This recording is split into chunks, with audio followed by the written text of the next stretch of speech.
بے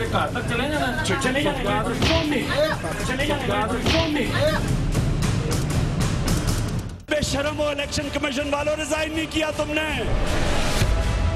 ٹھیک election commission کے لوگ ہیں، اور کچھ تو شرم کرو، کچھ تو شرم کرو۔ یہ وہ الیکشن کمیشن ہے جو election of commission of Pakistan نہیں ہے، election commission of Noon League ہے۔ موجودہ الیکشن کمیشن جو ہے یہ پاکستان میں فری اینڈ فیئر الیکشن نہیں کروا سکتی۔ الیکشن کمیشن والوں یہ یاد رکھنا، میں آپ کو بھولوں گا نہیں۔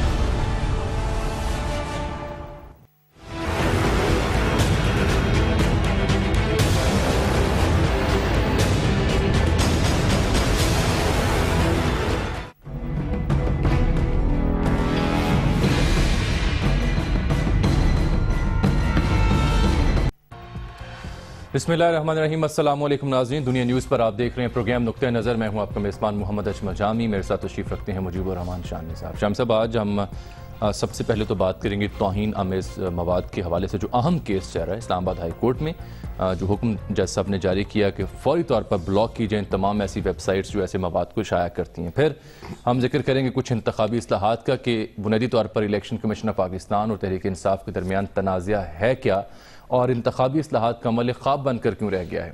اور اس کے علاوہ پروگرام میں ہم بات کریں گے جو قومی اسمبلی کے باہر آپ نے کوریڈورز میں اسپیشلی مناظر دیکھے جہاں میاں جاوید لطیف اور مراد سعید آپس میں گتھم گتھا تھے، مراد سعید نے مکہ جڑا انہیں، یہ کیا معاملہ تھا، اور آخر میں کچھ ذکر بلدیاتی نمائندوں کے اختیارات کا، بالخصوص لاہور کی ہم بات کریں گے۔ سب سے پہلے سر، آج معزز جج صاحب نے یہ فرمایا کہ یہ تمام ویب سائٹس جو توہین آمیز مواد شائع کرتی ہیں انہیں بلاک کیا جائے، اور اس معاملے کی حساسیت کے بارے میں اگر وزیر اعظم کو مطلع کیا جائے تاکہ انہیں اس کا اندازہ ہو سکے۔ اور مجھے انہوں نے کہا کہ یہ اندازہ نہیں کہ لوگ اتنے حساس معاملے پر کیسے ان کو چین کی نیند آ جاتی ہے۔ وزیر اعظم صاحب کو بھی بلانا پڑا تو ضرور ہم بلائیں گے۔ ایک ایف آئی آر بھی اسلام آباد میں درج کر لی گئی ہے۔ دیکھیے، جسٹس شوکت عزیز صدیقی صاحب نے جن جذبات کا اظہار کیا ہے وہ تو ہر مسلمان کے جذبات ہیں۔ بالکل ٹھیک، بلکہ میں تو سمجھتا ہوں اگر کوئی مسلمان نہ ہو، انسان ہو صرف، اس کے بھی یہ جذبات ہونے چاہیے۔ بالکل، کیونکہ کسی پیغمبر کی، کسی مذہبی پیشوا کی، کسی مقدس ہستی کی، کسی مذہبی عقیدے کی توہین کرنے والے اور اس پر دشنام ترازی کرنے والے انسان کہلانے کے قابل نہیں ہیں۔ بالکل ٹھیک ہے۔ اور یہ متعلقہ محکموں نے کہا ہے کہ ویب سائٹ ساری بلاک کر دی گئی ہیں، جی، لیکن یہ کام ایسا ہے کہ خودکار طریقے سے ہونا چاہیے۔ اور جب بھی کوئی ایسا مواد جو ہے کوئی نوٹس میں آئے، اس سائٹ کو فوری طور پر بند کیا جائے اور پھر تحقیقات کی جائے، اور جہاں تک ممکن ہو اس کے ذمہ داروں کا پتہ چلا جائے۔ اگر اندرون ملک ہیں تو ان کے خلاف سخت کارروائی کرنی چاہیے، اور یہ نوبت ہی اس طرح کی نہیں آنی چاہیے تھی۔ ان متعلقہ محکموں کو خود چوکس ہونا چاہیے۔ یہی انہوں نے اس طرف نشاندہی کی ہے کہ آپ لوگوں نے کیا کیا۔ یہ ہم ان کے جذبات بھی اور ان کے اقدامات میں بھی 100% شریک ہیں۔ بالکل ٹھیک۔ اور دوسری بات یہ ہے، البتہ یہ جن لوگوں کے نام لیے گئے ہیں، وہ درخواست گزار نے نام لیے ہیں کہ یہ لوگ ہیں جو اس ارتکاب کر رہے تھے، اس کی تحقیقات کی ضرورت ہے کہ واقعی وہ نام درست ہے، اور وہ کیا پاکستان میں ہیں یا اور وہ پاکستان میں ہیں یا نہیں ہے۔ پاکستان میں نہیں ہے تب بھی ان کا پیچھا ہونا چاہیے، لیکن مبینہ نام ہے یہ۔ جب تک تحقیقات نہ ہو جائے کسی شخص کو واضح طور پر مورد الزام قرار نہیں دیا جا سکتا۔ ایک بات یہ۔ دوسری بات یہ میں بتاؤں آپ کو کہ میں کئی دنوں سے دیکھ رہا ہوں کہ ہمارا جو الیکٹرانک میڈیا ہے اس میں ایسے اشتہارات اور ایسے مناظر جو ہیں وہ دکھائے جانے لگے ہیں جن کو کوئی اسلامی ریاست جو ہے وہ برداشت نہیں کر سکتی۔ یعنی فیملی کے ساتھ بیٹھ کے آپ دیکھ نہیں سکتے۔ اس میں ایسے فقرے بولے جاتے ہیں، ایسے تھیم ہیں ڈراموں کے، ایسے اشتہارات ہیں، اور لڑکی اور لڑکا جو ہے وہ ایک دوسرے کے وہ قریب آتے چلے جا رہے ہیں، اور ایسے جیسچرز ہیں۔ اور مجھے حیرت ہے کہ نہ پیمرا کچھ بولتا ہے، نہ سپریم کورٹ نوٹس لیتی ہے، نہ ہائی کورٹ لیتی ہے، نہ ڈراموں کی تھیمز جو ہے ان میں جو رشتے ہیں انسانی، ان کی توہین کی جا رہی ہے۔ جس بات کی ہماری اقدار اجازت نہیں دیتی، ان رشتوں کو رسوا کیا جا رہا ہے۔ اور یہ بھی اس طرف اشارہ کیا ہے جسٹس شوکت عزیز صدیقی صاحب نے، اور کہ بھئی اس کا بھی نوٹس لینا چاہیے. ان کے ریمارکس میں جملہ شامل ہے. تو اب یہ سوال یہ ہے کہ وزیر اعظم اس ملک میں ہے, وزیر اطلاعات ہے, آئی ٹی کا محکمہ پورے کا پورا ہے, وزارت داخلہ ہے, اور کیسے یہ لوگ جو ہیں بدقماش جو ہیں اور بد اخلاق جو ہیں, جو اپنے 4 پیسے کمانے کے لیے اور ایک بالکل یعنی ہر چیز قدر کو تباہ کرتے چلے جا رہے ہیں, کوئی ان کا ہاتھ روکنے والا کیوں نہیں ہے. تو یہ ذمہ داری ہے کہ اسلامی جمہوریہ پاکستان کے ججوں کی بھی اور افسروں کی بھی اور وزیروں کی بھی اور وزیر اعظم کی بھی, اور اس میں ہم ان کو مکمل ہماری سپورٹ حاصل ہونی چاہیے اور بالکل اس پر ایک انہیں اگریسیولی کارروائی کرنی چاہیے. بالکل ٹھیک. قومی اسمبلی کے باہر جو کچھ ہوا دکھانا دیں پہلے آپ کو سر. دکھا دیں. دیکھیے جی ساتھ آج قومی اسمبلی کے کوریڈورز میں رہنما عوام کی رہنمائی کس انداز میں کر رہے تھے.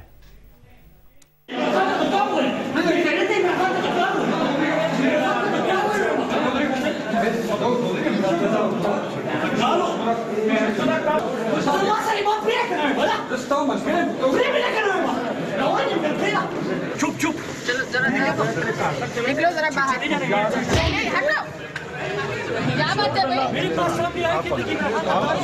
چپ چپ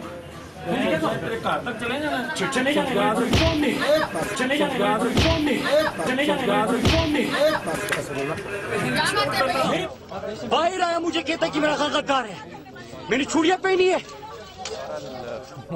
جو قابل اعتراض جملہ وہ ریکارڈ ہو گیا ہوگا. جی ہو گیا. اور آپ نے جو مجھے سنایا ہے, نہیں وہ جو جملہ ہے وہ میں نے نہیں آپ کو سنایا, وہ میں آپ کو اور ناظرین کو سنا بھی نہیں سکتا جو انہوں نے بعد میں. جی جی جی وہ جملہ نہیں میں آپ کو سنا سکتا, وہ اتنا توہین آمیز ہے کہ میں اس کو تصور نہیں کر سکتا جو میاں صاحب نے کہا مراد سعید کو. ریکارڈنگ دیکھنی چاہیے, اور اگر اس طرح کے جملے استعمال کیے گئے ہیں تو پھر بے درک کارروائی ہونی چاہیے. مسلم لیگ نون کا کوئی ایم این اے ہو یا پی ٹی آئی کا کوئی ایم این اے ہو, جو بھی حد سے تجاوز کرے گا اس کو حدود میں واپس دھکیلنا پڑے گا. ایک چھوٹی سی بریک لے لیتے ہیں, ابھی تو ذکر باقی ہے. چھوٹی سی بریک لے لیتے ہیں, ابھی تو شٹ اپ تک کا معاملہ زیر بحث آنا ہے سر پنجاب اسمبلی میں. وہ کیا معاملہ تھا ایک بریک کے بعد.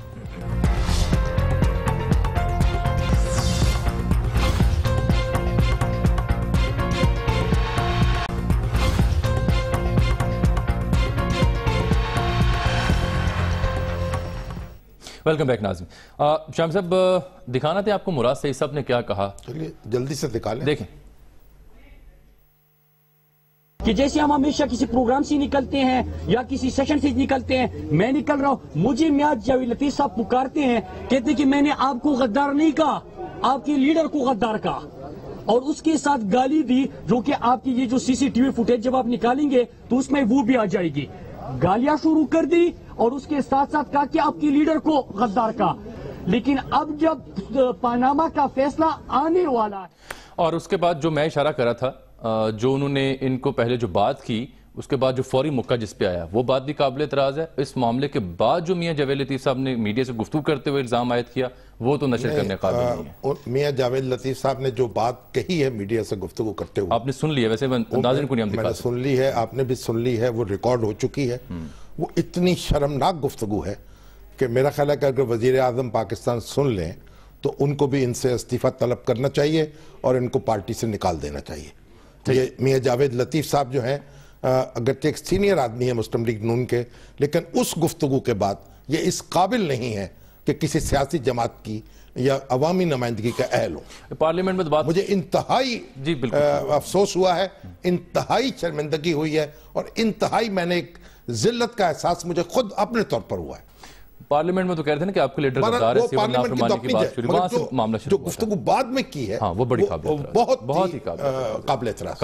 اچھا جی, پنجاب اسمبلی میں جس اسمبلی کا رخ کرے وہاں سے کچھ ایسی صورت نکلتی ہے. پنجاب اسمبلی میں یہ ہوا, کل میاں اسلام اقبال صاحب بار بار کہہ رہے تھے اسپیکر سے کہ کورم پورا نہیں ہے, 3 دفعہ کورم گنا پورا نہیں تھا, اسپیکر کہے تھے پورا ہے. دیکھ لیں کیا کہا, اور انہوں نے کہا اس کو کہا شٹ اپ. دیکھیے ان کی اپنی زبانی سنیے اسپیکر صاحب نے کیا کہا. آپ سوال کر لیں, آپ کھیل کے بارے میں کوئی غلط کام نہیں, غلط الفاظ استعمال کریں گے تو میں آپ کا ایکشن لوں گا.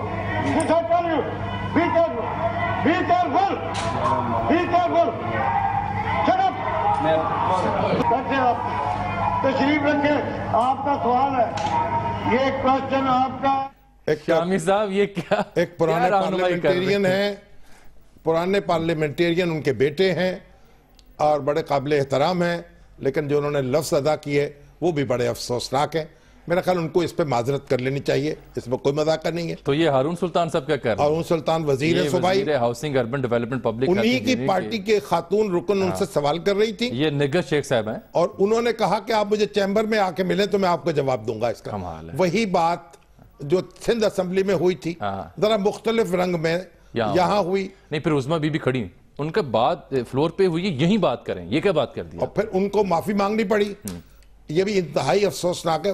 باری شخص ہیں، معتبر ہیں، ان کو بھی شرم آنی چاہیے. ہمیں شرم آ گئی اس بات. ایگزیکٹلی. اچھا سر، بڑا اہم معاملہ الیکشن کمیشن آف پاکستان، انتخابی اصلاحات اور پاکستان تحریک انصاف کا، اور یوں لگ رہا ہے جیسے خان صاحب کوئی انتخابی اس کے خلاف کوئی مہم شروع کریں. لیکن سب سے پہلے یہ تنازع ہے کیا، بنیاد ہے کیا، موضوع ذرا عوام کو ہم سمجھانا چاہ رہے ہیں جس میں الیکشن کمیشن کے اور تحریک انصاف کے درمیان ایک کشیدگی بڑھتی جا رہی. اب تو شدید ہو گئی ہے. اور ابھی تو یہ بات کہی جا رہی ہے تحریک انصاف کی طرف سے کہ وہ انتخابی اصلاحات کے معاملے میں اختلافات ہیں. لیکن یہ انتخابی اصلاحات کرنا جو ہے وہ ذمہ داری نہیں ہے الیکشن کمیشن کی. الیکشن کمیشن قانون بناتا نہیں ہے، قانون کے تابع کام کرتا ہے. بنانا تو انہوں نے جو نمائندے ہیں عوامی، تو پارلیمانی پارٹیز کی جو اصلاحاتی کمیٹی جو کام کر رہی ہے اس میں الیکشن کمیشن بھی شریک رہا ہے اور اس کے لوگ بھی آتے رہے.